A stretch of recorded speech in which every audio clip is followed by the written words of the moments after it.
হেই, আমি সঞ্জু।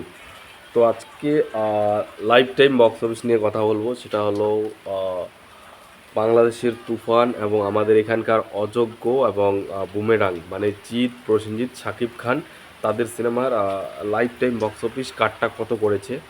তো দেখুন, লাইফ টাইম বলতে এখনও অনেকে বলবেন, দাদা এগুলো তো হলে চলছে, তাহলে এখনই কেন লাইফ টাইম কালেকশন দেখাচ্ছেন? দেখুন, বুমেরাং আর অযোগ্য অনেক পুরনো হয়ে গেছে। আর এখন যা করে নিয়েছে কালেকশন, এর থেকে আর বেশি কিছু করবে না। এই একটা দুটো হলে চলে আর কি কালেকশন আসবে, যদিও বা আসে, সেটা এক একটা সিনেমার। আমি যা এখন কালেকশন দেবো তার থেকে হয়তো 30-35 হাজার টাকা বেশি কালেকশন আসবে, তো সেটা আপনারা এইড করে নেবেন। এবং তুফানের ক্ষেত্রে বলি, তুফানের মোটামুটি যা একটা স্পিড ছিল, স্পিড কালেকশন চলে এসছে। এখন যেটা আসবে সেটা বোনাস কালেকশন, অতটা স্পিডে আসবে না। তো যাই হোক, প্রথমে আমরা প্রসেনজিতের অযোগ্য নিয়ে কথা বলি। অযোগ্যর box office lifetime collection প্রায় 4,35,00,000-এর মতো। ইয়াস, অযোগ্যর বাজেট ছিল প্রায় 1.5 কোটি টাকা। সেখান থেকে 4,35,00,000 টাকা বিজনেস করা মানে অযোগ্য অলরেডি সুপার ডুপার হিট এই মুহূর্তে দাঁড়িয়ে।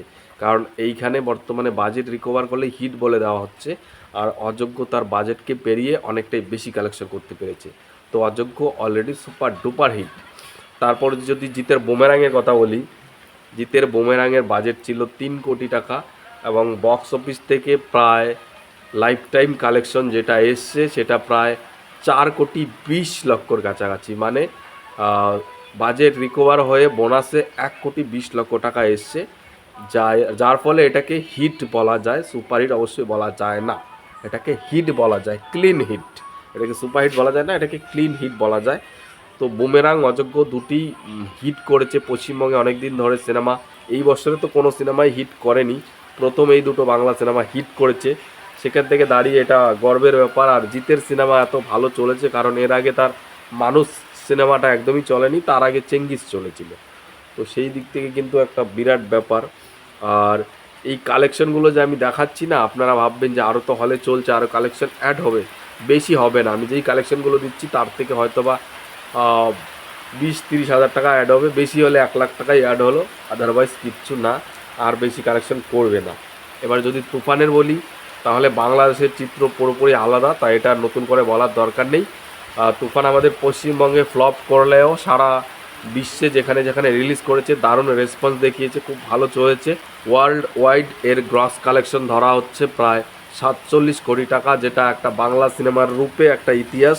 এর আগে কোনো বাংলা সিনেমার গ্রস কালেকশন 47 কোটি টাকা বাংলাদেশে হয়নি। আমাদের এখানে হয়তো বা গ্রস কালেকশন অ্যামাজন অভিযানকে ধরা হয়, বাট আমি অরিজিনালটা জানি না। তবে তুফান কিন্তু সব থেকে হায়েস্ট গ্রোসার সিনেমা এখন অবধি, বাংলা সিনেমা, এপার বাংলা হোক বা ওপার বাংলার সব থেকে হায়েস্ট গ্রোসার। এবং এই গ্রসিং কালেকশনকে কাটাতে হলে একমাত্র আমার মনে হয় শাকিব খানের সিনেমা দিয়েই পারবে, আদারওয়াইজ আর কারো সিনেমা দিয়ে সেটা সম্ভব হবে না বলেই আমার মনে হয়। তুফান কিন্তু আরও চলবে, 47 তো তুফান আরও চলবে, কারণ তুফানের দর্শক এখনও রয়েছে, তুফানের কালেকশনটা আরও বাড়বে। সেটা হয়তো বা বেড়ে গিয়ে 50 কোটি প্লাস তো হবেই, এমনকি আরও বাড়তে পারে, কারণ তুফানটা এখনও ভালোই চলছে এবং রেসপন্স ভালো, এখনও হাউসফুল শো দিয়ে যাচ্ছে। তো শাকিব খান সত্যি, মানে এই মার্কেটে এসে দাঁড়িয়ে এই কালেকশন করা, ভাই, জাস্ট চারটেখানি কথা নয়।